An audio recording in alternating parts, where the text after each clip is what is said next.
What is up, Homer Maniacs, and welcome to another football preview show here on the Homer Show, brought to you by Daryl Vanover's Greater Owensboro Realty. We say it every week, but Daryl Vanover's been our sponsor since day number one, title sponsor of the show.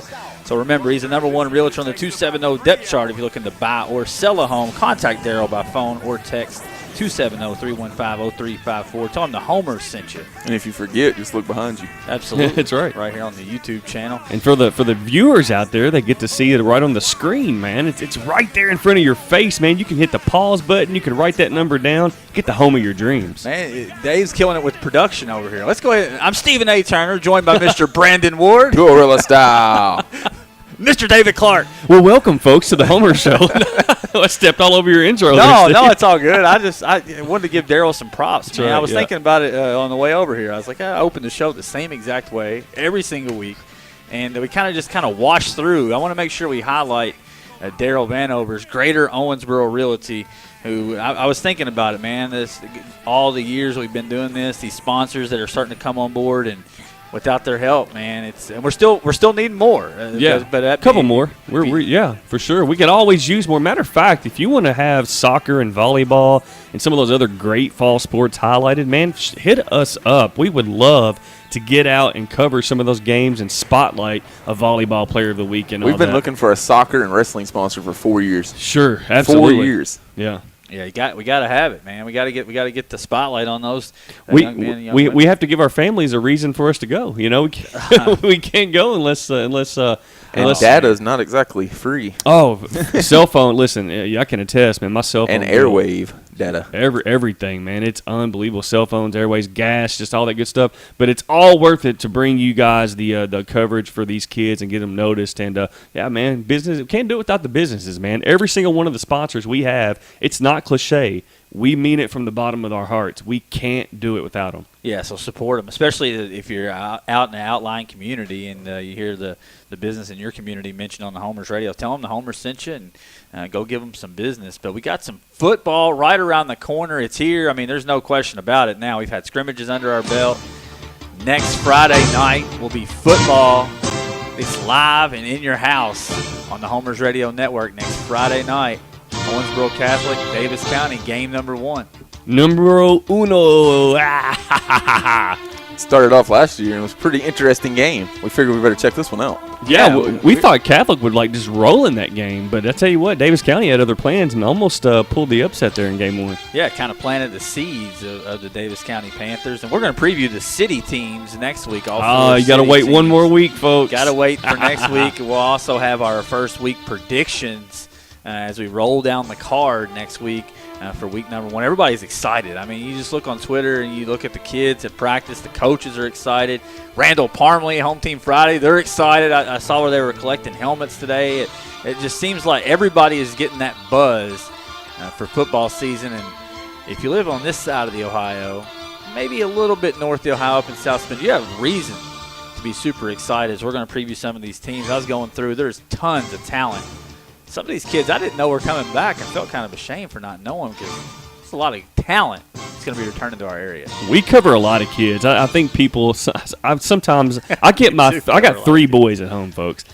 I get their names mixed up sometimes, and so don't feel slighted or like the Homers don't. No, listen. It's not because I fully respect each and every student athlete in our coverage area. There's just been so many I get them mixed up. I know most of the names. It's a matter of knowing what grade they're in at this point. Because I came through some last names last night that I thought were college bound, and I stand corrected. We all were pretty much in unison. We thought Ohio County's Caden Brown had graduated. He's back. Yeah, he's going to carry the bulk load of the carries. We're going to preview Ohio County tonight. We got a great show lined up for you. We got the previews for Butler County, Breckenridge County, McLean, Hancock, and Ohio. And then Thursday night we'll be live at Aunt M's Cafe for Meet the Mustangs, the Muhlenberg County Mustangs on Thursday night over there. That's the takeover. Muhlenberg County is taking over Homer's Radio Network. So, hey, listen, all day Thursday, you want to tune into the Homer's Radio Network on Mixler. We'll have some great games from the Muhlenberg County Mustangs. And they took over Aunt M's last year. It was standing room only, so get there early. That's right. Get there early, folks, because that's the time last year where Keelan Cole had his first NFL preseason touchdown. I saw it on the on my time hop where I was talking about Keelan Cole. I can't wait to see him show out on SportsCenter. Very first plays in on the game goes 90 yards versus the New England Patriots, and really just continue to build on that all season long. That happened at Andy M's Cafe. It did. We stopped the show midway through. Yeah, Ward just comes over and puts the phone out there, and we're just in awe. You might hear some radio silence of us just watching in awe of Keelan Cole. What we were so in awe about, it was the exact same play we seen him run at KWC, and it was like, he's going to be able to do this in the pros. Like we've been preaching to our two teams, the Eagles and the Vikings. They just wouldn't listen to us. Yeah. And he tried out for the boy. He was in the Vikings camp. He was in the Vikings. Yeah, it's the youth combine there up there in. Now I will say this: the Vikings and the Eagles did turn out okay though. So it did. The Eagles did smack us around in the NFC Championship. Yeah, we both had pretty good season. And Keelan Cole did as well. And Jaguars are one of the Final Four back. Back. I say back. Man, that is true. That the Vikings, Eagles, and the Jaguars all made the Final Four of their division. Absolutely. It was only the Patriots that was the bad team. Wow. And they had them beat. Jacksonville had the Patriots on the ropes and let them off the hook. While we're speaking of Keelan, just a tweet that I put out last week that really blew up. The list of wide receivers who had a 4-game stretch with at least 440 receiving yards last season in the NFL. That list includes DeAndre Hopkins, Antonio Brown, Keenan Allen, Tyreek Hill, Julio Jones, Keelan Cole. That's it. Undrafted rookie. That's in his rookie season. Rookie wide receivers do not perform like that. We were talking about that. Treadwell, your guy from Minnesota, and then Aguilar, my guy. It took 3 years for Aguilar to figure out what he was doing, and Treadwell, they're still waiting on. He's just now starting to bloom a little bit. You see Corey Coleman, first-round draft pick. I mean, he was a first-round draft pick from the Browns, but traded for a 7th-round pick just 2 years later to the Buffalo Bills. That guy was a first-round pick. Traded for a 7th-round pick. You got a guy like Keelan who didn't even get drafted, not only made the team. I was thinking practice squad, he have to work his way through, make the Adam Thielen route. Yeah. That's what you were thinking. No one takes that route. Not high-ranked rookie wide receivers. You never see an undrafted rookie have that kind of impact. It takes 2 or 3 years to work his way onto a roster. Keelan's about 5 years and a lot of production away from having a 30 for 30. I mean, seriously, yeah, I'm not even exaggerating right now. He's the Jaguars' #1 receiver, and let me tell you, they had some receivers there that were pretty darn good already. Allen Robinson, they just let him go. Hearns, Westbrook drafted Westbrook, yeah. So, all in all, man, Keelan Cole is ready to roll. KWC receiver's better than the UCLA receiver. I'm telling you, man, Coach awesome. Holtzclaw and company put their mark on there with Keelan Cole, and hats off to him. As we'll go ahead and switch gears now. And about that time, Dave, I think, I've been talking to so many people outside at my workplace. I'll see people out. They'll stop me. I talked to Weston Jacobs' dad the other day, Jeff Jacob over at Kroger's. Everybody's wanting to know, when's the top 10 going to roll out? We want to know where these teams are going to stack up. And it's time for the first Shelby's Wheel and Tire top 10 preseason list here. It's preseason. But we got to find out who we think is the best and how they stack up across our area. Let's go ahead and get into it, man. Well, you got to start somewhere, and I want to preface this preseason top 10 with the emphasis on the word preseason. So I could do this list one of two ways. The first being how I think the teams are going to end the season, right? Right.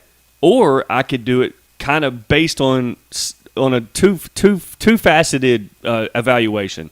What they got coming back and what they did last year, because I do think preseason polls should reward what you did last year. Sure. Because there's only you lost everybody. There's only one state champion per division, right? So, a reward for having a good season, even if you didn't win state, is having a high ranking in the next year preseason poll. So this is kind of a combination of that. I don't want to do a poll based on who I think is the best right offhand, simply because we don't know. We didn't know how good Joey Cameron was going to be last year. Like you said, we thought Cavalier was going to go blow out Davis County. Nope, they got one of the best quarterbacks in the state we'd never seen play before. That's it. That could happen again. So this is based on last year and what's coming back. I've seen a lot of kids come up through middle school, and obviously my son's playing 8th grade ball at OMS right now. When they get into high school, a lot of people forget who these kids are, and all of a sudden, though, the next year comes around, there's a kid just making plays that nobody knew about. Well, that's going to be what's going to happen this year. We're going to hear names on Friday nights this fall right here on the Homers Radio Network that people didn't know about, right? There's no way to factor that in. No. I mean, and kids that make the jump. And it's not taking anything away from Peyton Peters' sophomore or junior season, but the jump he made from junior to senior, he was dominating. He was unstoppable. Unstoppable, his senior year. And kids that make that kind of jump, you just can't. You don't know that's coming. Like you said, guys like Joey Cameron, you can hear about it, but until you actually see it happening on a varsity field, you kind of got to take it for a grain of salt. So these rankings, I always like to look back. That's what, because I make the rankings for basketball and baseball. I always like to look back and say, man, how'd that preseason poll? We've done pretty good. We've done pretty well. So yeah, I think, we have. I think this poll for right now, I think it's pretty solid. And speaking of right now, we'll get to the top 10 with the Shelby's Will Entire Top 10 poll. At number 10, we're going to head down the Natcher and come around the mountain for the Butler County Bears. And you may ask, love that. I needed that in my life right there. Yeah, it's been too long. It really has. Everybody needs more green jelly in their life. That's right. And you may Guar now, by the way. Touring with Guar. I feel like now. I feel like Beavis and Butthead are celebrating somewhere right now. I want to do a their promo dream for it right concert. now. Touring with Guar right now. We probably get him on the show. The Owensboro Sports Center. Yeah, Sports Center. Actually, I think it'd be more like it'd be somewhere smaller than the Sports Center. They're both bands are at the Juggalo gathering every year. I got connections. I can get them on the show. That's legit. Hey, Boiler room bar, back patio.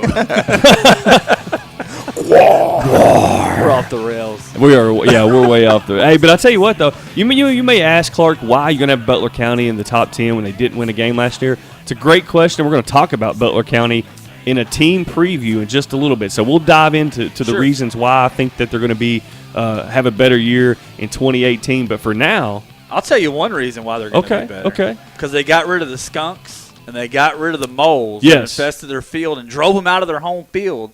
For the last 2 games, they got new turf down there. They got a new coach in there. We'll talk about. So they got turf? Well, no, they got new sod. Sod. Okay, I got you. Yeah, not the AstroTurf or the field turf. Field turf. New sod. Which we're going to talk about that here in a minute as well. When we get into the top 5, there's a team that's having a lot of trouble with the new field turf right now. As we get on to the number 9 team, we're going to see these folks here in just a few days. I can't talk. Down in Muhlenberg County. I don't know what day it is. I have no idea. Steve sent me a text before the show asking if he was on his way. Question mark. I don't know. I was like, I don't know. Are you? I don't know if I'm coming or going. We don't know. It's that time. Hey, but you know what? We're busy because you guys rock out there, man, and you're listening, you're watching, and you're very in tune to what we're doing. But Muhlenberg County, number 9, I feel like Muhlenberg County took a little bit of a step back last year. We're going to talk about them as well here in just a little bit. But I think there's a lot of optimism and a lot of reasons to be optimistic if you're a Muhlenberg County fan. Yeah, they're going to get. I think they're going to get it back on track this year. They have a schedule that will allow them. Exactly. I think they can get them back on track. Of course, they play in 6A, and that's tough. So the regular season's really where they got to make their hay. If they can go out and win 5 or 6 games, especially for the home crowd, because you've been there on a Josh Mackey special. Yes. And that place gets rocking in the regular season. If they can go, win most of their home games and satisfy that home crowd, I think you get what you're looking for. I think that's it. I think that's the goal, and I think they can reach that goal. And we'll move it up to number 8, and we got a brand new team for the first time ever in the Homer's Shelby's Will Entire rankings. We go across the bridge over to Rockport, Indiana for the South Spencer Rebels. Listen, I saw a little press conference today over in Evansville. They did a little big get to meet the teams. Coach John Edge says, "We're going to win." Flat out. I mean, that's the quote Randall Parmalee put on Twitter. John Edge, quote, "We're going to win." I retweeted. That's what John Edge does. He wins. So, I mean, it doesn't get any better than that. That's South Spencer's team preview right there. You're going to win. It's done. You're going to win. That's all you need to know if you're a South Spencer fan. they're going to win. We're going to dive into South Spencer next week on the Homers Radio Network. We're going to include them with our city preview, so I think that's going to be pretty exciting for the fans over there. A lot of optimism over there in Rockport, Rio. So much so that I had to go over and to go to the drive-in and get the double bill last week over at the Holiday. I was over there at the drive-in thinking, man, I'm in the territory. I'm right down the street from South Spencer High School right now. I can feel the anticipation in the air. I'm sure 9th District city schools fans all want to keep up with Coach Edge. Oh, he was beloved here in the city. I literally got yelled at the drive-in. Dude was in the back of his truck, says, "Homers!" He wanted to talk about the upcoming football season. They're ready to talk about South Spencer football I over there in guarantee Rio at the Holiday Drive-In. I think South Spencer's a team that we don't know a lot about, honestly, right now. I've seen them. I mean, we don't know it until they play the game, until they start on the real games. We don't know a lot about them. We do know what Coach Edge brings to the table, and they have some athletic ability. So I believe that this is a team that can move up. I'll tell you right now, I watched them whoop Evansville North with about half the roster that Evansville North had in terms of numbers. So South Spencer, when John says they're going to win, they're going to win. And speaking of winning, I'm going to jump up to the number 7 team in the Shelby's Will Entire Top 10, and that's our friends down in Calhoun, Kentucky, the McLean County Cougars. Listen, man, the McLean County Cougars are a team. Last night, sitting there hammering out the preview, diving into the team a little bit. This is a team to keep your eye on. This is one of the teams that I may have slept on a little bit. I thought more people graduated than they did. These cats were young last year. They got some players back. They got some guys back that can make a difference. This is a team that can make a playoff run. In my mind, I'm with you guys. I thought they all graduated. I thought if you would have asked me 2 weeks ago, Clark, what's McLean County going to look like? Man, they're in a rebuild mode. I think they lost to everybody from last year. No, they didn't. Yeah. They got like 20 seniors Bill back. Baldwin's back. It's 30 seniors. Yeah. They posted a picture of the team senior meal at Buffalo Wild Wings the other night. And, big group. Big group and talented group. And we're going to preview them in a little bit. But I'm telling you right now, this team is a team to watch. They're in line to have – they could flip 3 or 4 games and really turn some and have a completely different season. They run that flex bone triple option style offense with that offensive line that McLean County's going to have. They could get the ball rolling. But we're going to talk about them. If you want to, just jump in your car, leave the radio on, head up 81, because as soon as you hit Calhoun, that big billboard that shows the whole team out there, right there on the side of the road, they are ready to roll in McLean County. No doubt about it. We'll move up to number 6 as we head out Highway 60 West and head over to the Hill in Hallsville, Kentucky for the Hancock County Hornets. Glad you put these teams right there together. There's a reason. I think this time last year is when we started talking about that home playoff game. Which team's going to go grab the brass ring? Go take it. And Hancock County beat McLean County in a big-time pivotal contest. Massive, yeah. That decided, I think whoever wins that game, if McLean County was able to win it, I think they win the home playoff game, and they get the home playoff game and win. Hancock County got it and destroyed Ballard Memorial. So great season last year. Lost a lot of production. We'll talk about it. But, I think they got some guys in there that could step in and duplicate that. Lots of reasons for Hancock County fans to be excited. Speaking of being excited, this fan base last year went from I don't even know what the proper verbiage is. They went from floor to the sky in a matter of a month when they even thought they weren't going to have a football team. And that's the bad boys from Hartford, Kentucky, the Hustlers. That's right, the Ohio County Eagles, baby. DeMarcus Ganaway resurrected the program, my friend. Resurrected is right, because it was in the ground. I mean, 20 kids or so. We saw some schools around this area north of the Ohio River that's had to give up their program due to low numbers. And not only did Ganaway come in and keep the program intact, he won his first 5 games. And I tell you after right now, not winning any the year before. We're going to talk about them as well here in just a bit. And for all you people that think Ohio County, see that helmet right there on the table, folks, you think Ohio County is going to fall off the map as one of who said that? You got another thing coming, Judas Priest, whoever it was. Yeah, is that right? Judas Yeah, Priest, a little Rob Halford there. So that's it. I can't even believe I pulled that. My brain, That was solid. seriously, folks, if you hear me stuttering over my words, you realize Dave's off his game tonight. I pulled that one out of nowhere. I feel like we're going to get this flow going as we roll through. I'm rolling on about 2 hours of sleep, 36 hours in the last 3 days. Hey, Ohio County's going to get it rolling too, Steve. I'm telling you, I saw this team in 7-on-7 a couple weeks ago, and they may, obviously, anytime you lose Heath Simmons, I don't care if you're Louisville Trinity, that would be a blow to any team. But I'm going to tell you right now, D-Mark has kind of tweaked the style a little bit. It's going to be a lot of the same principles. A little bit different personnel, and I think it's going to work out just fine. Those guys know football. Yes. Those guys across the board, the whole entire coaching staff knows football. Yeah, Tim Davis, all they those will guys. steer those young men in the right direction. They will suit their style to fit the personnel, and I don't have any doubt that they'll reach their absolute best and they can get out of that team in Ohio County. That's right. Or Mama Brown to get them over there. Oh, no, she ain't having anything. He's going to be a big contributor. I was on the sideline one time when somebody was complaining about cramping up. She's like, well, if you drink some water in pregame like I told you wouldn't be right now. I bet you listen to me next game.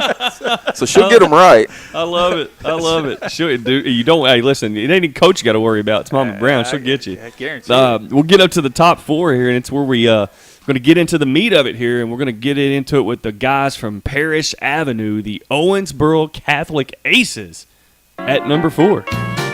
Interesting. I'm interested to see this top 5 here, how it's going to shake out. Catholic, usually number 2 in our poll. Let's be honest. Like every preseason poll, we've had the Red Devils 1, Catholic 2, or Catholic 1, Red Devils 2. I'm interested to see the dynamic. Like I said, this year everything's different. In Catholic, everything's really different. Brand new coach. A little different look.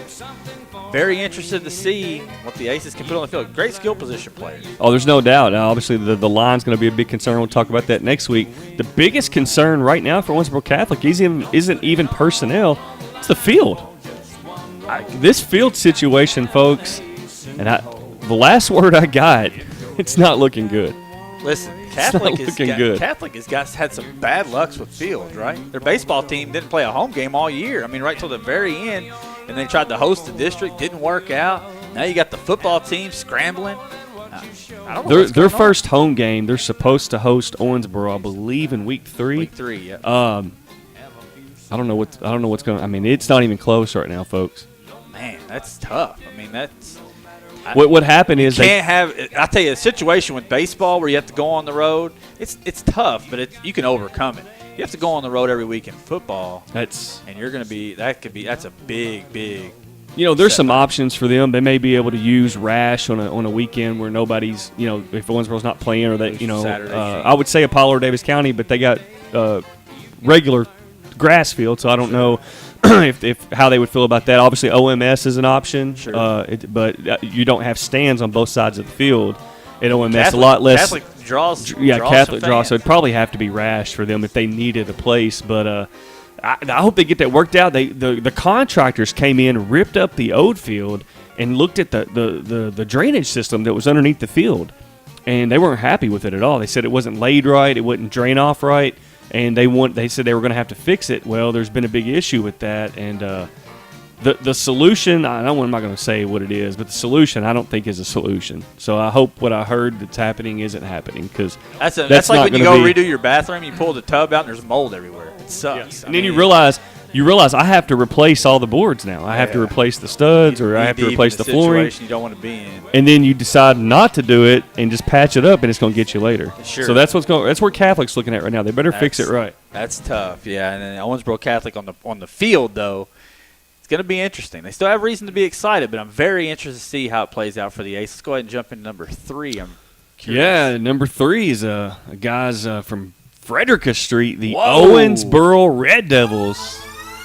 At number 3. Now, Clark, you're crazy. You're crazy. They got Will Warren. They got Monty Housley. They got Trey Green. They got Tyron Hayden. They got Austin Goff. They got Diamond Glover. Blah, blah, blah, blah, blah, right? Hey, you got to show me something, baby. This team finished 3rd in the city last year. Okay? Yeah. In hype is listen, I'm with you. The Devils got a lot of hype right now. A lot. And I'm an Owensboro guy saying this. But they're going to have to show it on the field, because potential and players and all that stuff, that's fine. That's fine, right? And that's half of the battle. Actually, more than half the battle. It's like 90% of the battle is Jimmy's and Joe's. Dave Clark motivational technique. Absolutely. No. I honestly, I've seen this one before. No, because I say this I mean this from the bottom of my heart. I can't consciously rank OHS any higher than this because they have to go out and prove it. I thought they were better than Apollo last year. Guess what? They lost. I thought they were better than Davis County last year. Guess what? They lost. I felt like it got sideways on them last year, and they just weren't able to correct it. It just continued to snowball on them. So who's to say that couldn't happen again? It could happen again. So that's what I Absolutely. have to. It's not being disrespectful or anything, or like I doubt that they can be good. This team could be tremendous. This comes back to the beginning of the list when he says he's ranking teams from where they finished last year, and the expectations not where he's expecting them to finish this year. Yeah, this team could absolutely finish as a state champion. I think that's their pinnacle. We'll preview them next week, but like you said, they have to get over and prove they can win those games because this is a lot of the same cast of characters from last season will be back this year. They were young last year. And I think before anybody And they added a quarterback that beat Owensboro as a sophomore. That's right. Yeah, that helps, and they got they a freshman quarterback that's going to be great too, and Gavin Wimsett. I think before anybody utters the word state championship, I mean, I'm talking fans right now. I'm talking people that are just around the program. For anybody even mutters that word, you're talking about, not dropping passes. You got to make blocks. You got to make tackles. You got to be lined up properly. Turn the ball over. You can't turn the ball over. That killed them last You year. can't miss tackles, and you can't give up wide. You can't have coverage breakdowns. All that stuff. You take care of all that, and then watch what happens. Oh yeah. Okay, everything will be fine if you Follow take the care of plays. those things. There it is. That's it. That's it. Preview So next week. Next I'm week. assuming number 2 is going to be on Tamarack. Well, Steve, you know what they say about assuming. Yeah, I do. That fits me perfect. But you're right. Yeah, We're going out Tamarack. And we got the Apollo Eagles, baby. Out there on Tamarack. Coach Philip Hawkins in his first year.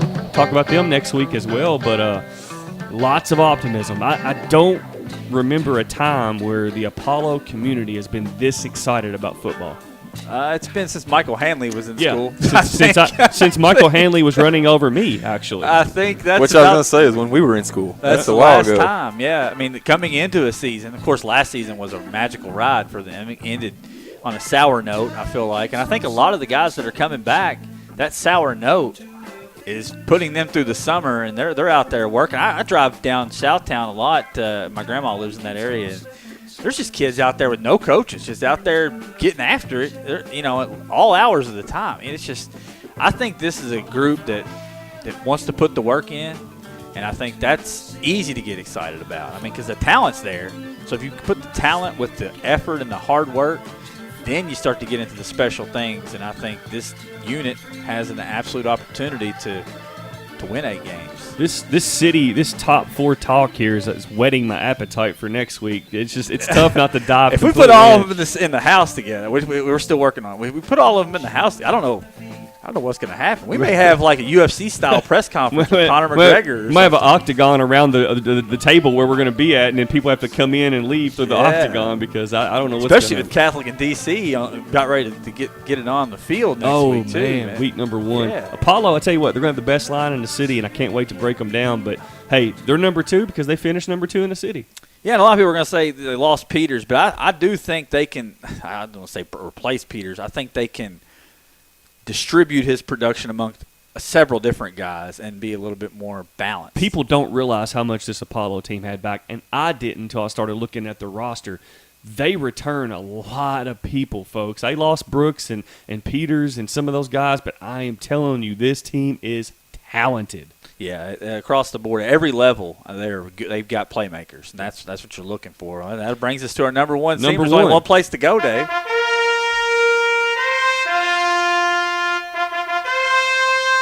Let it play out.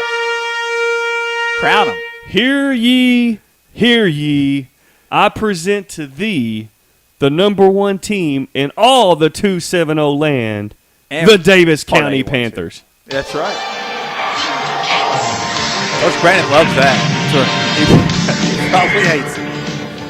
Yeah, he's like, He wants to fly under the radar a little put bit. us at 6, Clark. No more flying under the radar Hey, for the Davis County Panthers. You see it right back there. There's a crown right here. You can't have the best quarterback and the best wide receiver in the state and fly under the radar very long. Sorry, Coach. Yeah, no, not not what gonna they happen, did last year.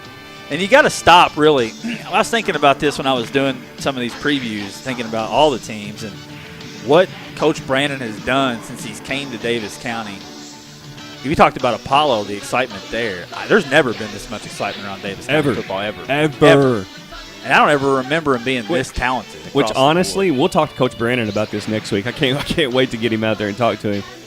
There's got to be some pressure here, man. Because the expectations, I believe, at Davis County right now are through the roof. I think you want that kind of pressure. If you don't want that kind of pressure, then get out of the kitchen. And I think Coach Brandon would agree with that. He wants that pressure. Any coach wants the pressure. They want to win. They want to be put on that level. And people are saying, well, you're going to have a good team, but they're going to be playing that Louisville district right off the bat. You go win your district and you host the 4 seed. There's no reason why you can't go to work. This team is as talented. And it could be Seneca. I believe Seneca is in that district. You get a Seneca at home in the first round, absolutely can beat them. Sure. Absolutely can beat them. And if then you can go host another game. I mean, so, take it 1 week at a time. I'm just looking at it on paper, and I'm looking at some of these cats.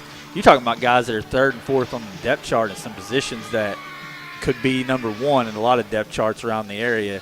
This team is loaded offensively. I just looked at their defense. Joey Cameron is on the list for Mr. Football. He threw for 4,000 yards, folks. And this ain't even a video game. This is real life.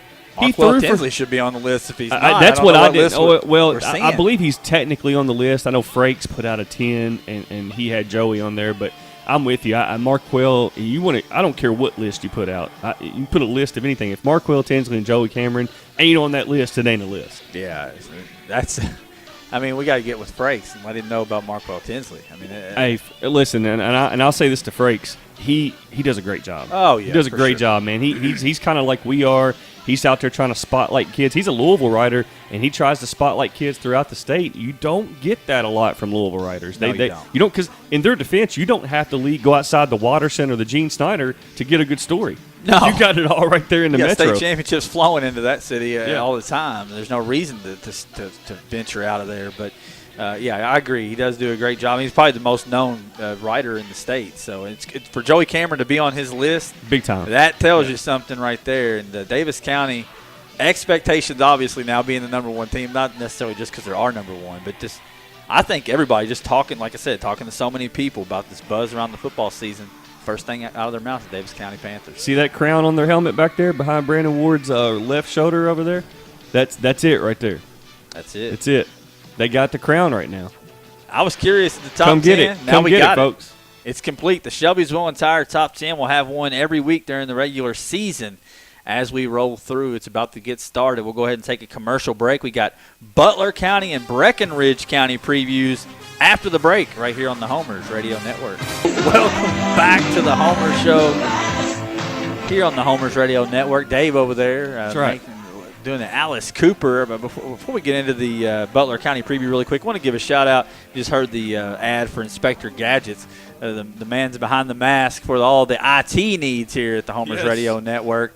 Give a shout-out to Inspector Gadgets. We haven't got the segments going for this football season yet, but I wanted to give them a shout-out, much like Daryl Vanover at the beginning. They have been there at every turn, everything we've needed, Inspector Gadgets. And if you ever need a phone repair or any kind of laptop repair, Inspector Gadgets is where it's at. You got to go over there and see Nate and Inspector Gadgets right over there in the Midtown Plaza, right over there across from Save-A-Lot, right over there by the dilapidated Gabe's Tower. It's right over there. It's right over there. It's got an interesting message on the video board. As a matter of fact, you can go in Inspector Gadgets and look out through the window, and literally you're staring right at the dilapidated Gabe's Tower, and there's that funny LED sign that has random weird messages. Dude who bought the tower is a little off the chain. They need to can you? Well, I was going to say it should be a haunted house, but I don't think it'd even be safe to be a haunted house. No, you can't go in that thing. You don't want to go above off the side. You don't want to go walk right out there. Or just walk through the edge. It's almost like a building out of Fortnite. That's like been beat up and stuff, and you just go hide in there. Yeah, you go hide in there and snipe people. Paintball. No, don't say that. No, we don't get nobody. You absolutely can't go. Listen, we're talking about a fictional video game, not real life. I want to be clear about that. We're on another one tonight. Well, I think we're ready for football season to start. I mean, we need games at this point. I'm getting a game Saturday, baby. Let's go ahead and jump into it, man. Let's go, baby. Let's jump into the preview. Let's get it. Let's go down to Butler County. Butler County Bears once again this season sponsored by Morgantown Bank and Trust, and tough year last year. It was. Morgantown. And the thing is, I hated for Coach Emick to go out like he did last year. They didn't win a game. I feel like just injuries and just things kind of went south. Obviously, moles in the field. It just was a year, man. Anything that could have went wrong for Butler County did.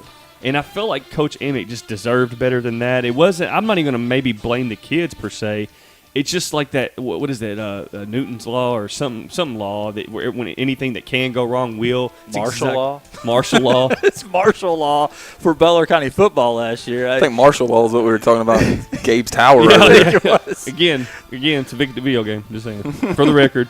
But Don't add us on that. I felt terrible for Coach Emmett because you see like every week they just have some more new catastrophic injury where they're having to put a kid in a spot where he hasn't played or practiced, and it's just been a tough deal last year for Butler County. But Coach Emick resigned from the program. What a run he had there at Butler County, though. 8 seasons, 47-43, and really I thought was one of the more underrated coaches in our in the third region area. Think about it. He had a winning record at Butler County, and that's not a knock on Butler County's program. That's to show you the kind of job that Coach Ryan Emick did. Now you say, well, he had Rex Henderson. Yeah, but you got to have more than just one player. And before he had Henderson, they were good. I mean, they were really good, They were very solid. Again, that's why I hated to see what happened last year. Doesn't change the fact, Ryan Emick, if he decides to get back into coaching, or maybe he has and I don't know it. No, I don't think so. I'm telling you right now, he's a quality football coach who can help any program in our area. I think we'll see him again somewhere along the line. We had his name on that list for the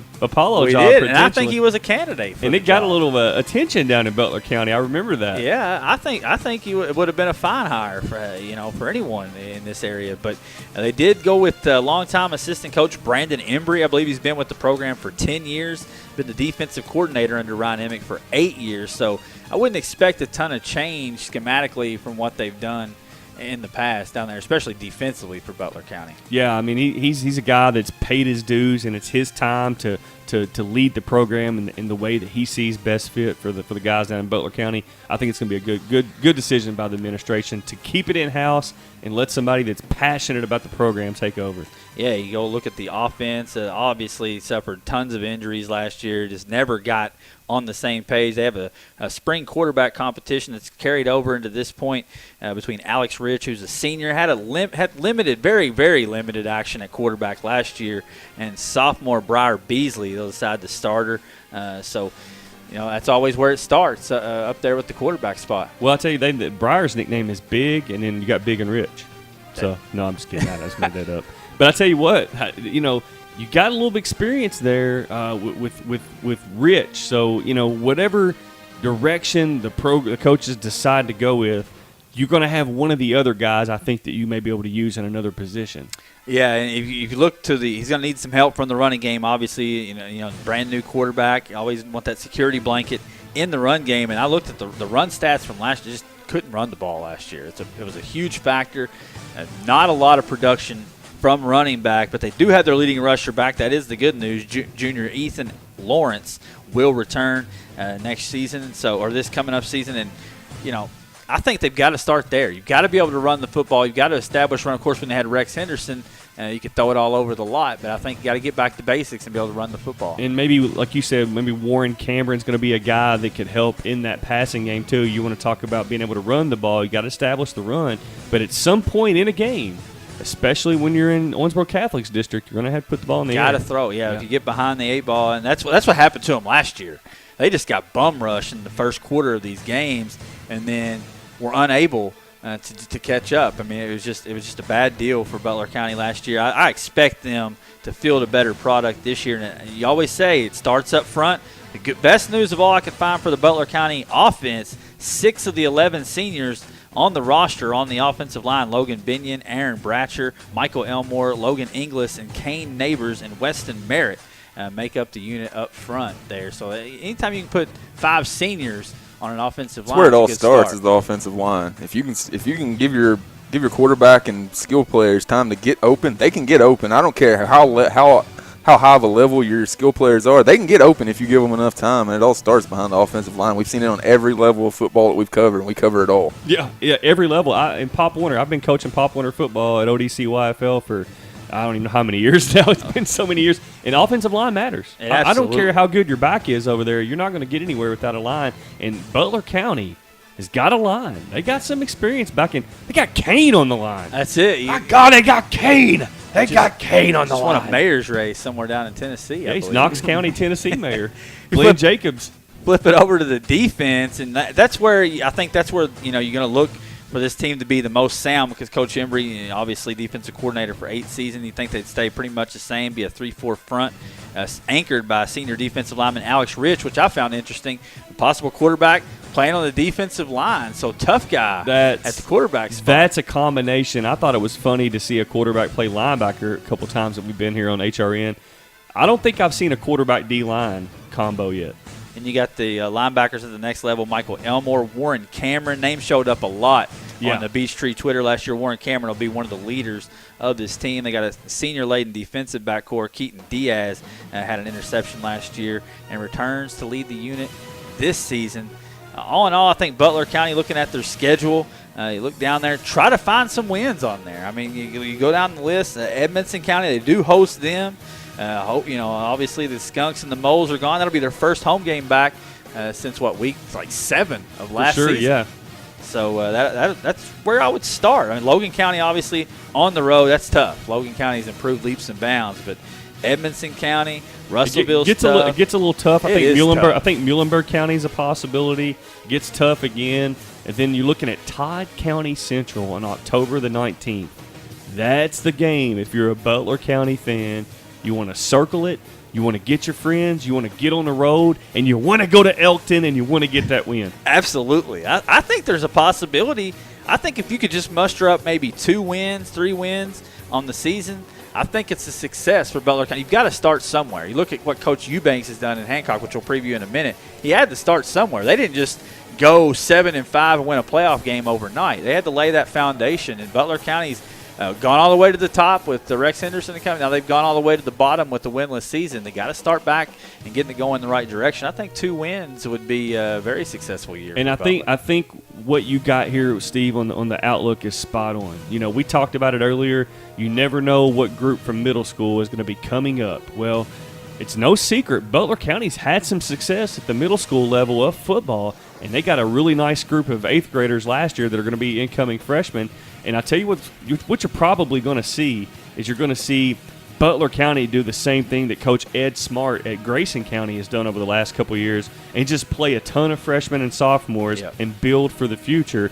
And we're not doing a Grayson County preview here on the show, but if you want to see that, go to homersradio.com. We got a Grayson County preview up, and Coach Ed Smart talks with us there on video, and he outlines that as well. I think that Butler County is going to go the same path that Coach Smart did down there at Grayson. Why not? I mean, you got to start somewhere, and like you said, that freshman unit, former 8th grade regional champions, they know how to win. So you got to start somewhere and start with them and get them 4 years of varsity experience and see where it lies, 4 years from now. Big thanks to Morgantown Bank and Trust, man, all season long, man. If you're down there and you're not banking with Morgantown Bank and Trust, then you're going to have to move out of Butler County. I don't know what to tell you. Absolutely. That's where your money should be at, Steve. If you're in Butler County. If you're in Butler County, you got to support Morgantown Bank and Trust, not only because they're the sponsor of the Butler County Bears, but because they let me know that it's Morgantown, not Morgan Field. That's right. That's in Butler County, because it always got mixed up. Always. Up until Morgantown Bank. I feel like I'm getting it now, though. I'm starting to feel it. It's even flowing off the tongue. I'll say that. I'll screw it up next week. Yes, probably. We'll roll now into the Breckenridge County, home of the Fighting Tigers, and they're going to be covered this season thanks to Parrish Implement coming on board as a Breckenridge County sponsor. Very exciting times for Breck. Dave, what do you got for the Tigers? Well, I tell you, Coach Huttel is back 10 years now, 8th as a head coach with I'm going to tell you right now, I think Coach Huttel is seeing big picture. I think the first things first you have to attack is the culture. I think Mark Stoops did that when he went to Kentucky. I think a lot of successful coaches that have entered programs with tough outcomes and tough paths have had to change the culture. I think that's what Coach Huttel's had to do. He's basically gone from having 28 players to 65 this season. Wow. That's a big deal. That's a huge jump. Absolutely.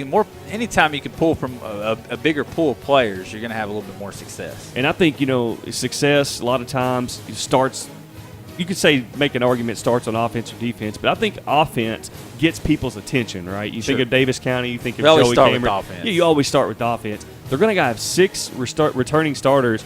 Trevor Dyer at fullback. He's a name that we've been talking about over the last couple of years. He's a load, guys. I mean, he's kind of in the mode of Caden Brown for Ohio County. We talk about, if you hear the name Trevor Dyer, think Caden Brown because you don't get to see Breckenridge County that much. He's the guy that's going to bulldoze you. And then you got Jatavion Johnson, a wingback, that they're expecting some big things out of this year. And up front, guys, that's where the battles are won.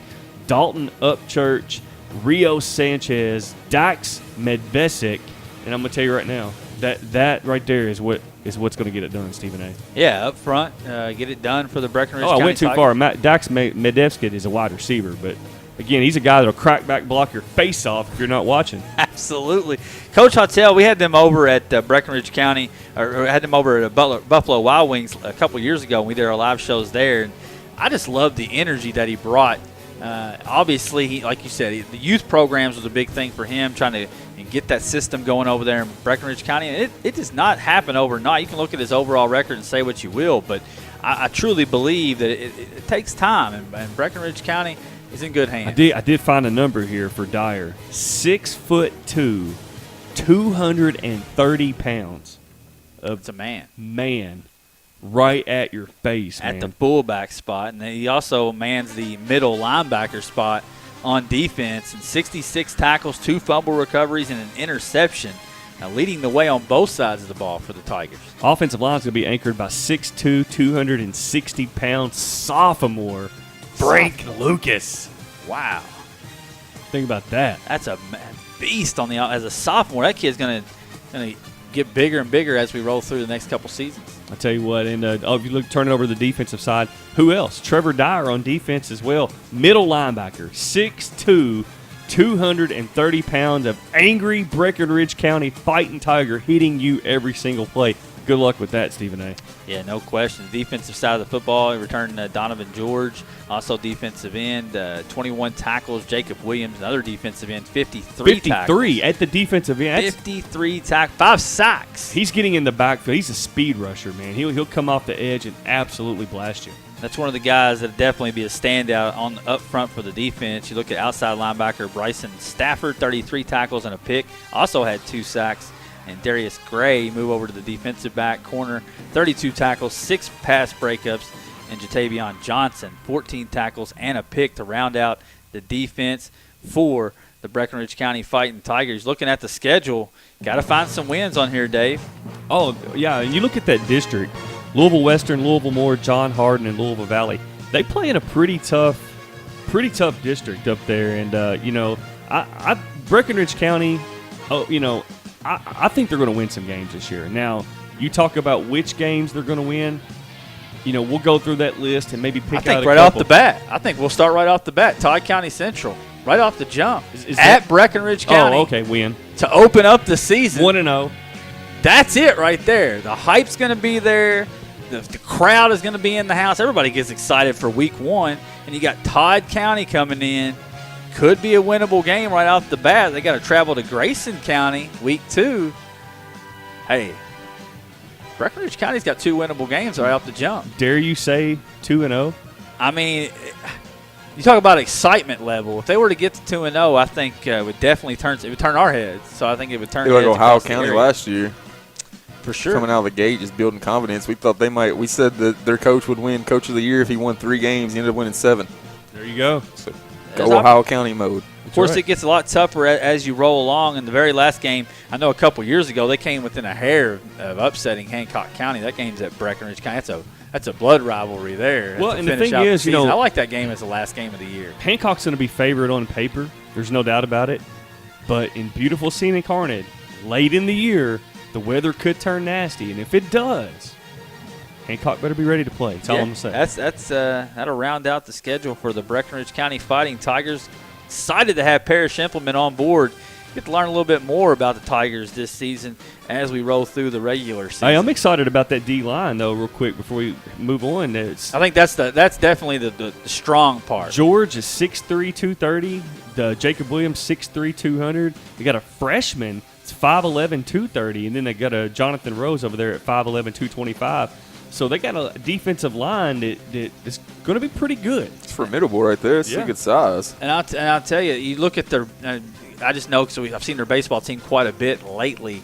The youth talent level, the sophomores and the freshmen on the Breckenridge County basketball team, it's been very good. So this is units that has athletes, and that's what you look for in football. Jimmy's and Joe's, right? I feel like even our outlying teams like the Breckenridge County Fighting Tigers, there's just more to look forward to this year. I don't know what it is about 2018. There's some magic in the air in 270 land. I can feel it, man. I can't wait in Todd County Central week 1. Oh, they're Be on beat. the lookout. Be on the lookout. We'll have our predictions next week. We'll go ahead and take a commercial break. Come back. We still got McLean, Hancock, and round it out with the Ohio County Eagles here on the Homers Radio Network. Welcome back to the Homers. That's how you come That's back. legit right there. I noticed that earlier during the top 10. I like that. I was going to say something, but we were on a roll at that point. It. Little John Cougar with the growl. Yeah, just the growl, man. With the remix going. With almost thought it Cougar sounds in it. Almost thought it was Sable at first when I first heard it. I was like, but it come in with a little John Cougar, man. There's nothing more pure than small town American football, and I can't. Calhoun's as good as any place that you're going to find. It's Calhoun, man. Yeah, and some people might say, hey, you guys sponsor for McLean County? You can rest assured, McLean County football, they have their ducks in a row in June. Yeah. They know what's up. They know what's right. coming down the pipe, and the Booster Club for McLean County are back on board again this season, sponsoring the McLean County Cougars. And I'm telling you, this is a team that after doing the preview, sitting down and breaking them down, that I am 10 times higher on than I thought I was last week. Before the show started, the first thing Stephen A. Turner said when he walked into the 2420 studio was, man, McLean County's going to be good this year, aren't they? I was like, yes, they are. I think they have an opportunity here in McLean County. Of course, Hancock and McLean kind of vying for that spot. And I mentioned off the air, how far are these teams behind an Owensboro Catholic in this district? Oh, whoa! What are you saying, Steve? I'm not saying. It's a great question. It's a great question, though, man. Catholic has dominated for this years. District, and so McLean County and Hancock County fans can't get upset when we say, "Is this the year they can close the gap?" I mean, because let's be honest, Catholic has put it to them both over the last 5, 6, 7 years. Sure, yeah. And so. But you do have to wonder a little bit if the gap's not starting to close a little bit. I think with a coaching change, maybe a little bit different philosophy, that maybe McLean County fans maybe sense an opportunity to see what can happen. I mean, again, this is preseason talk. We don't know what's going to happen, but it's an interesting question to ask. Yeah, for sure. Let's go back to last season quickly. We'll start there. Last season did not go the way the Cougars wanted. I promise you, they had higher expectations than how it played out. And if you look at on paper, some of these losses were just excruciating. I know early in the year, Ohio County just couldn't get it going. It was just one of those early in the season, those deals where they just didn't come out and play particularly well. They did get it together. Noah Baldwin became unstoppable in the second half, but they fell just short, lost by 2. Then they lose by Trigg County on the road the following week, and they lost to both of them by combined 11 points. Very easy to flip those losses into wins this year, especially when you talk about McLean hosting those games this year. Then they battled Apollo in the first half, and Apollo was on the ropes at halftime of that game, and then Peyton Peters just absolutely took over. But those are 3 games right there that really, stick with you. And then late in the season, obviously, the loss to Hancock where it just kind of got away. The game was a lot closer than the final score, but McLean was in all of those games. And those are all losses that could be flipped over to wins. Obviously, our game of the year from a couple years ago could have been our game of the year last year if we were there, because it came up to a 1-point victory over Muhlenberg at home.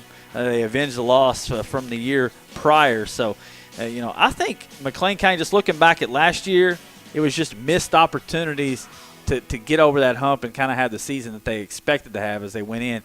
The good news is almost everybody's back. Everybody that was productive outside of Tyler Bills on the offensive side, they got almost everybody back. And I think a lot of fans from McLean County were wondering why they were losing maybe so many games. Coach Wagner went out and beefed up the schedule. I think, although they didn't in terms of amount of wins. Obviously that went down a little bit.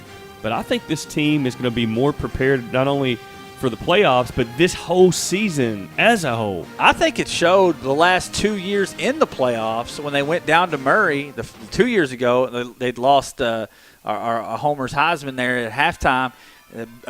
Turley lost him at halftime of an injury. They were in that game, nip and tuck. And then last year, if you remember, we were doing the live updates here, watching it, and they were in that game late, and then it got away from him. Murray scored a couple times late and pushed it 49-27. But I think the regular season grind helped them in the playoffs, and I think that's going to bode even better for them this year as, like I say, most everybody's back. Fear the Wing offense averaged 278 rushing yards per game. Everybody's back outside of Bills production-wise, and it starts really with Noah Baldwin. It does. I feel like one of the area's best rushers last year. At times, behind that big front, unstoppable at times. And Ohio, he took over the Ohio County game, rushed for almost 1,000 yards and 11 scores. And Peyton Caraway, A.J. Klein returned to that wing offense. Dangerous. There's a lot of chemistry. When you run the flex bone or the wing or whatever you want to call it, you got to have chemistry. The quarterback has to have chemistry with the fullback, has to have chemistry with his offensive line, has to have chemistry with his pitch man, the wing back. And, Caraway's a load. We don't talk about Caraway probably as much as he's better than what we mentioned him. Man, I've seen him. I know a couple Big games guy. there. Big guy, and kind of reminds you of Caden Brown as well. But Caraway can scoot a little bit. He's got some speeds. He's a very athletic fullback type of player. We see him on the baseball field. You know how athletic he is in baseball, and that translates over to football. When he gets the ball in his hands in the open field, you don't want to get in his way. He starts getting downhill on you. You better get out of the way. And then Klein at quarterback, he can throw the ball around a little bit too. I know they don't throw it a lot in this offense, but he's capable if you need to whip out a pass on a 3rd and long. I believe when Turley was there, he was their passing quarterback. Yeah, absolutely. When they needed a pass, they put in A.J. Klein. He was only a sophomore then. And you look for somebody that can replace Bills, maybe a name to watch, Andrew Munster. He's a sophomore coming in. Had a little bit of production as a freshman last year, so a guy you can watch as well, maybe a breakout candidate. But the solid front really is where you look to, obviously led by Dalton Eubanks. Offensive line, I know me and Ward right off the bat last year, this McLean County offensive line passed the eyeball test. I know they may have had a late departure there on the offensive line, which could hurt them a little bit. The good news is they've got a lot of depth there. I think this front's going to be pretty good for McLean. Dalton Eubanks is a man, folks. I mean, all gorilla team. I've said this before, but I thought he was like 5'11". You stand up next to him, he's 6'3", every centimeter of it, baby. He is tall. He is big, and I'm going to tell you right now, strong. Powerlifting is especially. Second place? State runner-up in a powerlifting meet. Big dude, man. You can expect the McLean County not to venture away from what they do too much. They're going to run. they're going to run the ball, and you're going to have to figure out how to stop it. That's it. And I'm excited for McLean County. I think this team's got everything on offense, and then so you think offense, they're going to be able to run the ball. What about the defense? Well, they got a ton of production back on that side of the ball as well. Heavy hitters at all 3 levels, led by defensive lineman Nicholas De La Cruz. 71 tackles last year along the defensive line. De La Cruz is a beast, man. And you got him up front. But what I love about McLean County's defense is the backers. I mean, outside of maybe Owensboro, maybe the best linebacking core in the area. Right now, today, I'd give McLean County the edge. Look at today. It. Look at the production. Noah Baldwin, obviously, back there, 75 tackles, 2 picks. You have Peyton Caraway, we just talked about, beast, 77 tackles last year, had a pick. And then Noah Knight, maybe the biggest snub as we go through from the all-gorilla team at linebacker, 103 tackles a year ago back. And that's 3 backers right there that can hurt you. Best unit. I'll say it right now, best unit in 270. You got the experience coming back. So you got to love that. You go back to the defensive backfield. Corby Moore returns to the defensive backfield, led the team last year, 3 picks, 37 tackles, and A.J. Klein, quarterback, also a very capable defensive back. So at all 3 levels, McLean County's got players. It would be nice if they could have A.J. Klein just play offense. That'll be something to keep an eye on. And, we've seen quarterback Turley. He may have been more valuable in defense than he was. And that's crazy because as valuable as he was on offense, Klein is similar in that role. I think the difference, though, this year is that the linebacking core is going to be so good and athletic.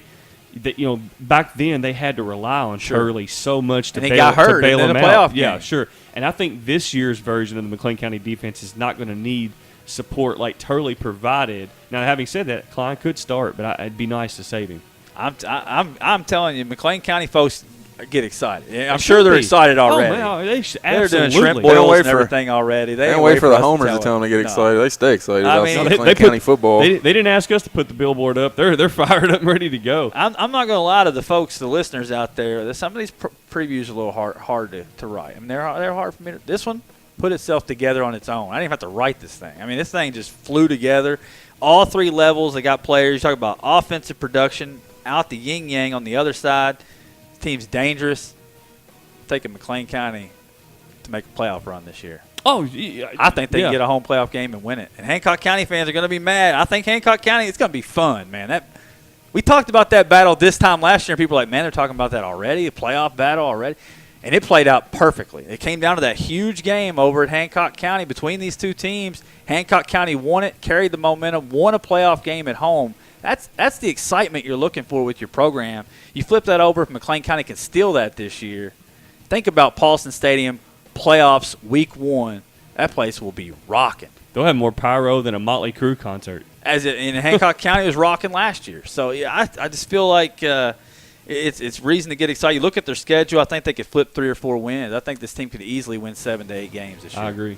And so we'll move it on now. Big thanks to obviously the McLean County Booster Club for coming on board. Coach Wagner hates me right now. He's putting all that hype behind the train, but I think this team's, reason to get pumped, and you flip it over, talk about their rivals. We'll just roll right into it. That's Same right. district. That's right. Hancock County fans are upset with me right now. The good news is what I say has absolutely no bearing on how things are going to play out. Jump into the Hancock County Hornets, obviously. Red hot coming in, winning their first playoff game since 2012, their first winning season since 2012, 7-5 last year. And how about Coach Eubanks? We talked about Coach Brandon, what he's brought to the program in Davis County. This guy's done nothing but improve the program every single year. He took over a team and it won 1 game. They jumped to 3 wins, to 7 wins. And, I know I put the hype behind McLean County, but there's no reason to think that he can't win 8 games this year and improve on it again. I'm telling you right now, the excitement at our small towns right now it blows my mind. They are into it. They are tuned in.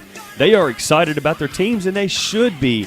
We give lip service from time to time on this show, but this is real talk. This is 8 keeping wins it at 100. Hancock or 8 wins at McLean is something. It's to get, doable. It's something to get excited And about. it's doable.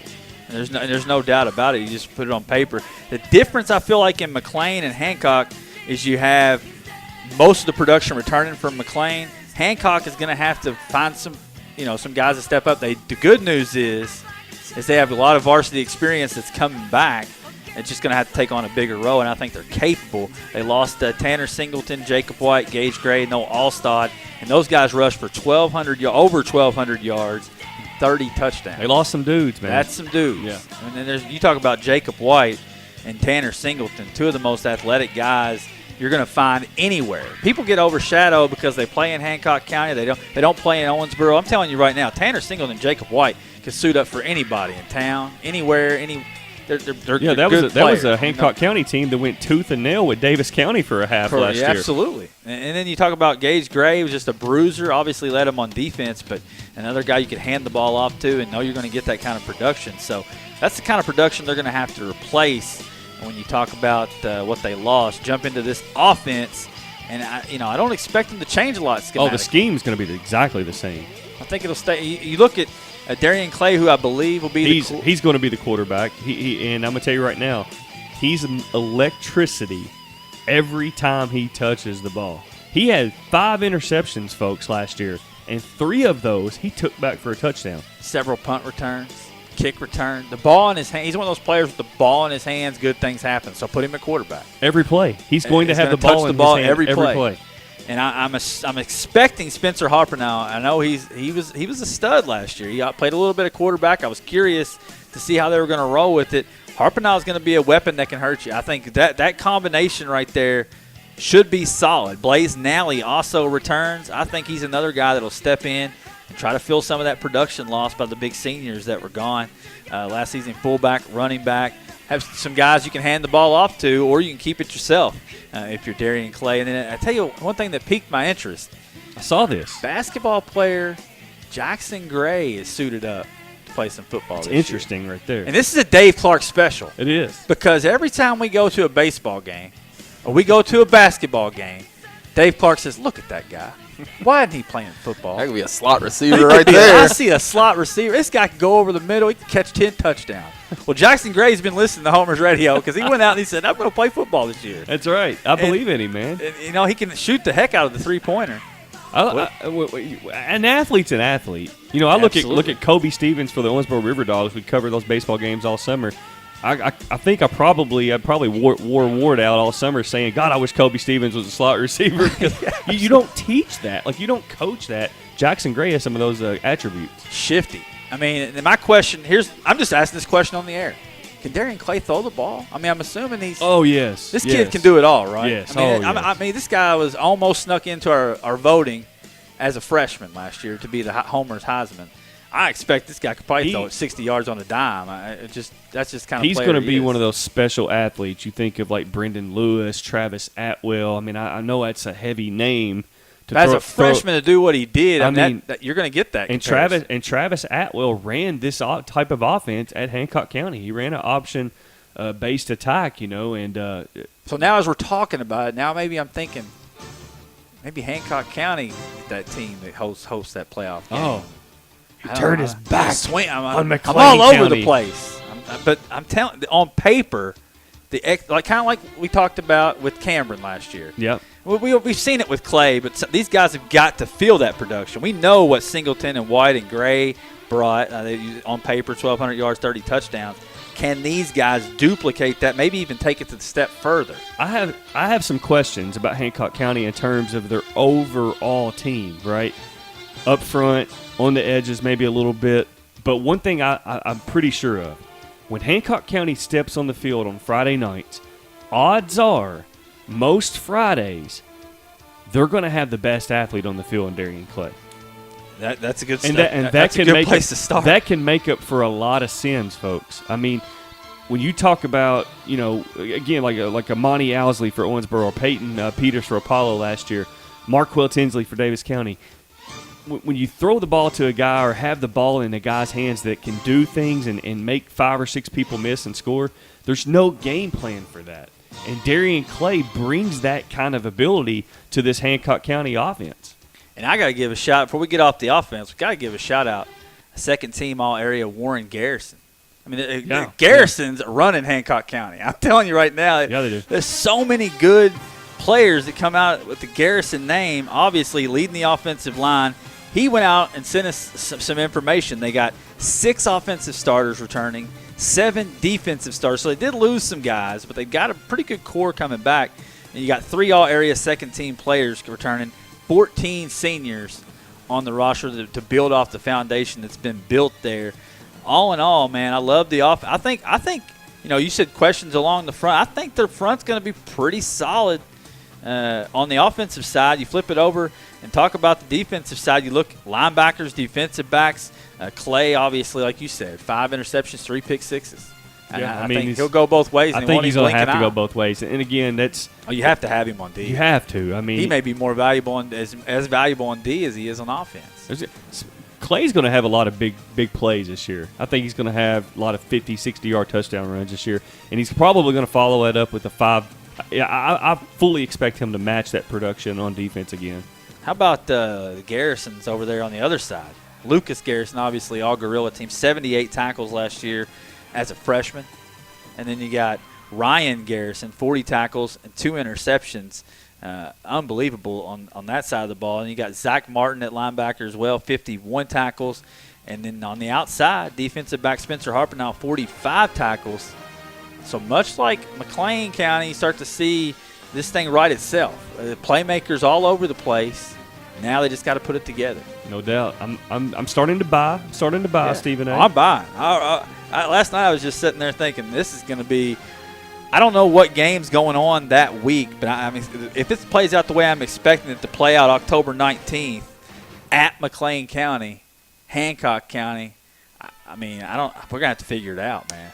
Because that HRN might be in the house. That right there has playoffs written all over. I just feel, and the question now becomes, can Coach Eubanks improve this again? Can he improve? And sometimes when you say improve, maybe the record is maybe they only win 6 games, maybe they win 7 again. But improvement to me, to lose those guys that he lost, if he was to go win 7 again, I think that's improvement. Since Bob Eubanks has taken over that program, it has slowly done this right here. I mean, it's just gone up. I don't expect that to drop off anytime soon. I don't. No, with the guys you got there and the youth, I think you can really look forward to a similar season as you had a year ago. I think it all comes down to obviously that McLean County game, and I'll throw this out there before we move on to Ohio County. We just previewed 2 teams in this district. Can these 2 teams, either one of these 2 teams, can they compete with Owensboro Catholic this year? Yes. Yes, they could win. I think that's plain. Yeah. Look at yes. it. Owensboro Catholic. Short answer, yes. At Hancock County. Catholic's going to have to come to play against Think about Catholic versus Hancock in Hallsville on October the 5th. That place is going to be nuts. There literally may not be anything else going on in the entire county of Hancock County that night. Everybody's going to be at the stadium. Like Clark talked about earlier, Hancock County probably will have the best athlete on the field that night. I think they will. How many times has that happened in previous matchups? Well, I'm just going to go. Here you go, right here. Grayson County, win.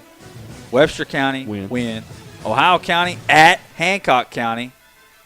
It's a toss-up. I'm not saying they're going to. I think on Ohio County beat up on them a little bit last year, but I think early on you'd have to make Hancock the favorite. It's a toss-up, no question. Obviously, they're up against it versus Davis County. Callaway County, win. Todd County Central, win. Butler County, win. So you talk about they roll into that game, 6-1? Yeah, potentially. Now Callaway, I don't know a lot about Callaway. They didn't win a game last year. Okay, checked it out. All right. Steve did his homework. I checked it out because I want to know what's that matchup going to look like on October 5th when Owensboro Catholic rolls into Hancock County. It could be a 5-2 or a 6-1.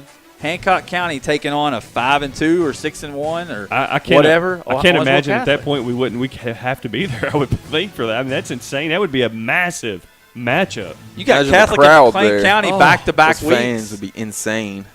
You want to talk about district's going to be fun when you get special environments. If that plays out, Steve, the way you said it, and Ward exactly what you just said, you just want to have to be there for certain things.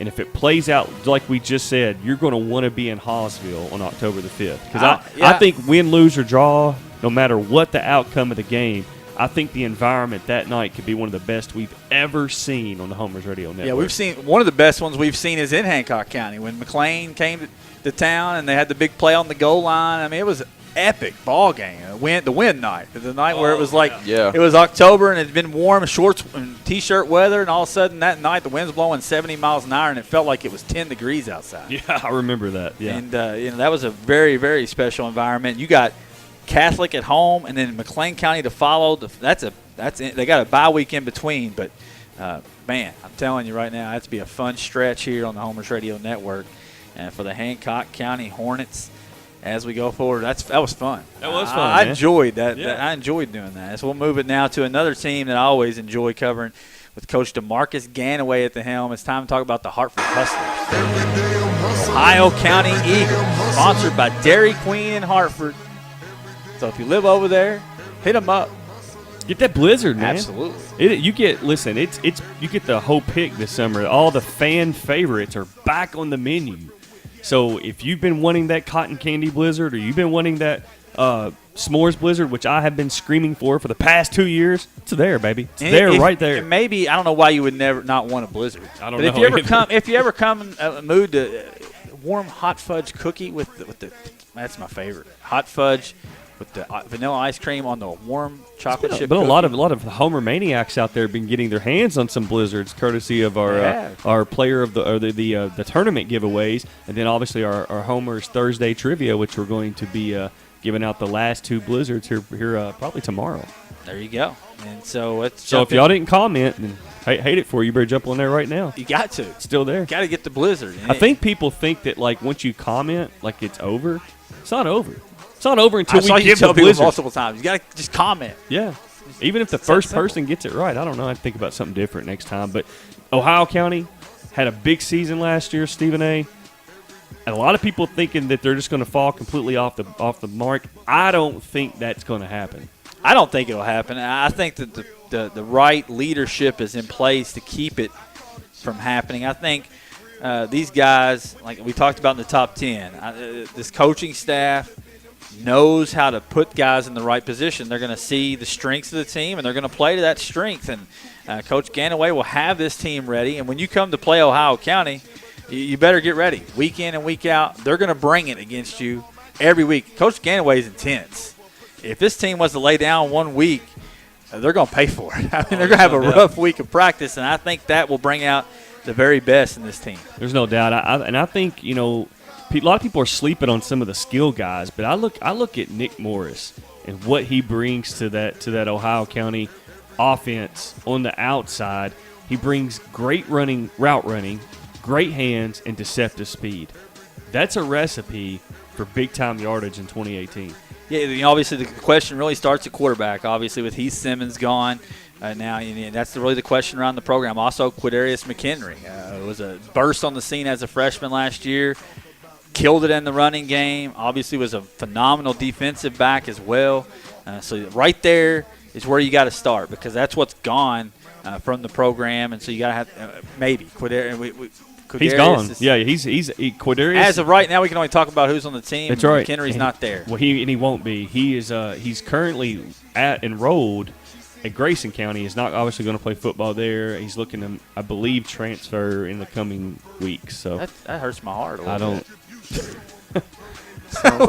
Ward's reaction was so genuine. That was good. And it wasn't even. It was just a disappointment that we're not going to be able to watch him. It was like, he's gone. Like, why? Why is he not playing? Yeah, why would a kid that good not be playing football this season? That's just absolutely ridiculous. I told Coach Ganaway, and I don't mind sharing this on the air, I know that Quidarius is a great basketball player. I know he's been in big-time AAU events.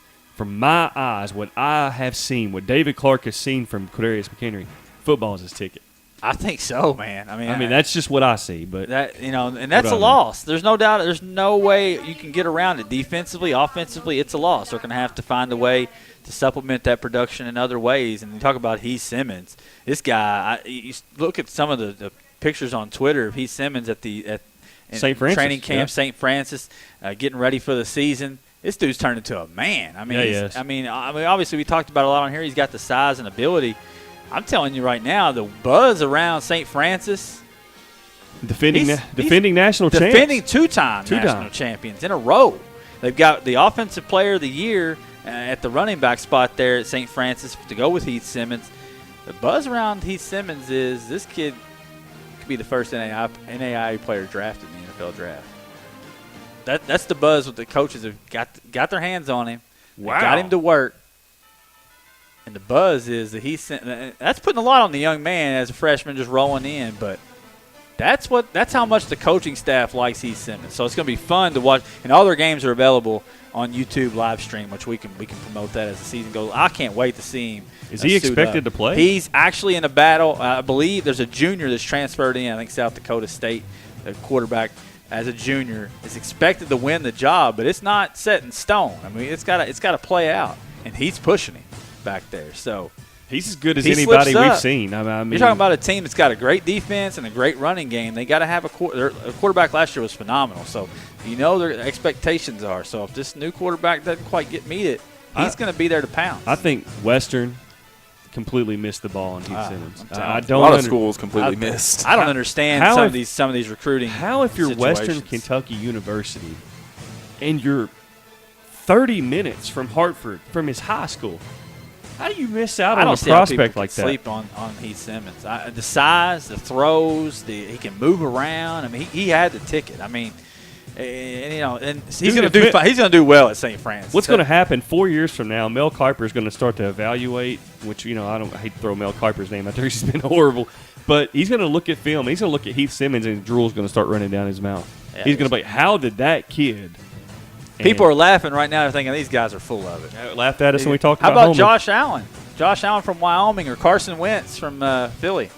And it got it even. It was a Cole. How about Keelan Cole? Keelan Cole. I mean, I'm telling you, this guy's got the tools. So, and I know we talked. That's a long preview of Ohio County last year. Obviously, coming in with the phenomenal run last year under Coach Ganaway and Heath Simmons. And now we'll talk about the 2018 model. It's going to be a little bit different. Are they going to be able to throw the ball around? Obviously, I mean, who knows? I mean, Desmond Randolph will be the new quarterback. Very athletic. Yeah, and, he'll be taking snaps. Also, Ethan Maddox. A little bit of a battle there. Not quite sewed up for Mr. Randolph. Could be Ethan Maddox at quarterback. Oh, okay. I did some homework on this too. So you telling me I got an F on my homework? No, you got an A++ on this, man. I just think it's been a little bit of a battle. Interesting. 7-on-7 seasons. Both have done a great job, and I think you're going to see more of a zone read look this year. And Coach Ganaway told me, even last year they had those zone read principles built into the offense. It's just Heath passed the ball whenever he more often than not. Remember Clark said he ran into Ganaway on the way over here. He sure did. He won up me. Clark won up me. But I don't know what you're talking about.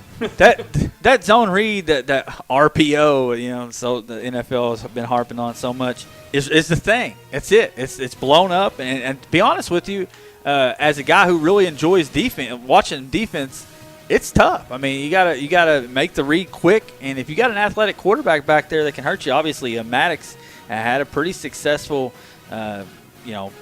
stint last year in the backfield. Maddox very athletic. Both Maddox and Desmond Randolph are great athletes, and you throw Morris in there and Seth Stevens. There's some dudes on this team. They're gone. They do have a Morris back, but Seth Stevens and Morris both graduated.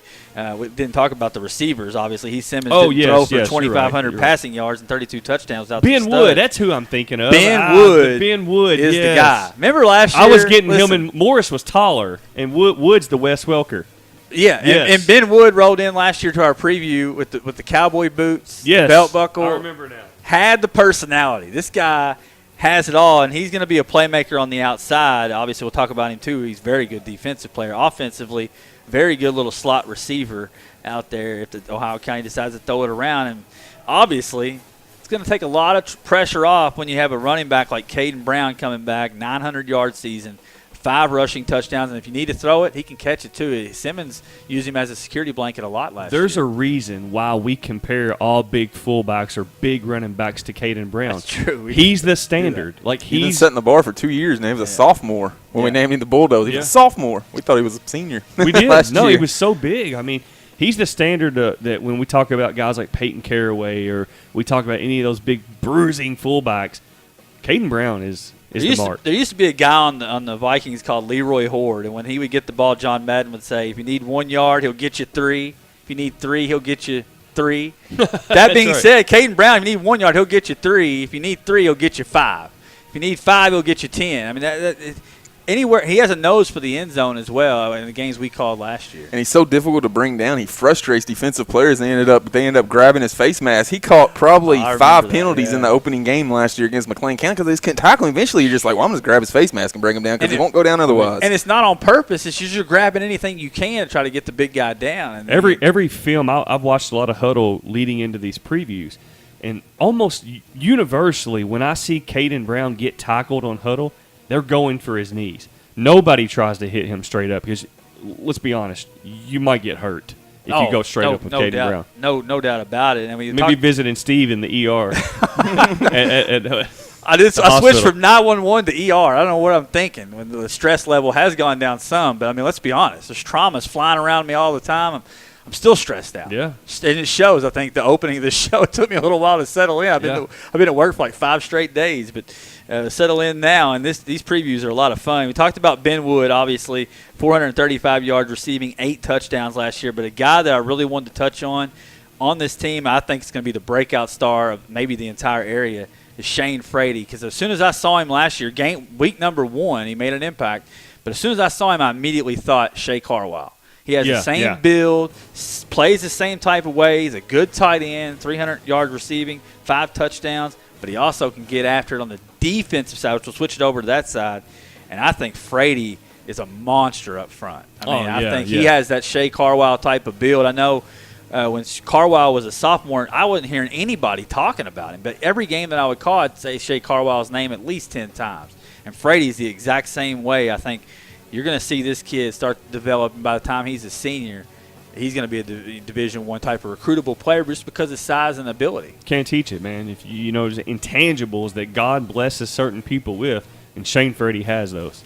And you got Tim Davis running the defense, correct? Yeah, I believe so. I believe that's correct. And if not, then sorry. Well, he's on the sideline. At the end of the day, you're going to have a coaching staff that's well equipped, and I think the defense is an area that I think last year Ohio County depended on their offense. Defense last year got sneaky good at the end, though. Yeah, it did. I think it improved every week, obviously under this direction of this coaching staff, and I think this year, to start the season anyway, they're going to have to rely on their defense. The offense it's going to have some growing pains, at least at first, you would think. Yeah, but it's going to be a different attack. I think defenses that coordinators that are going into this season are going to have to prepare for a completely different Ohio County offensive attack. And I think defensively, they lost some guys, but a lot of what they're going to do is going to remain the same. They're going to play sound, aggressive defense with the linebackers.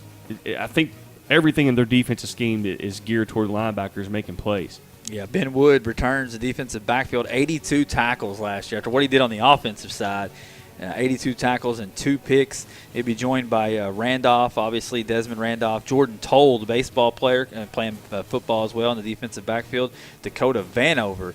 DBs all helped create turnovers a year ago. Will be back. Linebacker spot, obviously Caden Brown, 38 tackles. Ethan Maddox, 46 tackles. And then Frady up front. I mean, look out.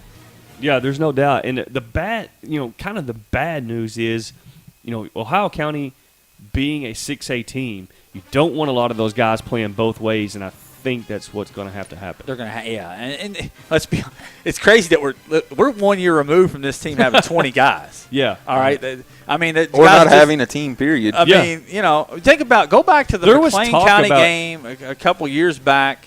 And I mean, you look over at the sidelines, and they have 18 kids that are healthy. I mean, it's just, and now we're talking about, well, unfortunately, they're going to have to go both. You're but right. The numbers have grown so much yeah. that it's to the point where maybe in a year, maybe 2 years from now, maybe they won't have kids that have to go both ways. That's right.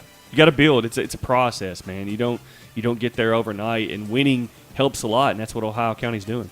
And you look down at the schedule. I know they started 5-0 last year. They got to go on the road at McLean. You got Hopkins Central, on the road at Hancock, and in Grayson County and Breckenridge County.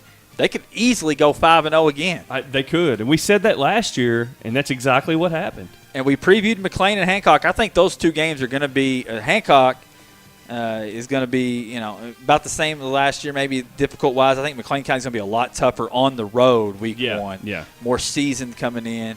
That's going to be a tough one. But all in all, there's no reason to think they couldn't win their first And you almost 5. have to think McLean County has the edge in that first game because McLean County returns so many guys. Yeah. They're going to be probably a little bit more have a lot more continuity that first game, and we'll see if Ohio County can make up for that with their big playability.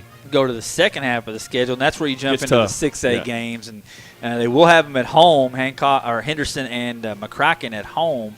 But still 2 very difficult games. You do have the 6A game that's winnable. You go on the road to Muhlenberg County, and then Davis County. There's a district game as well, and then Butler County to close out the season. So ceiling, I could see 7 wins.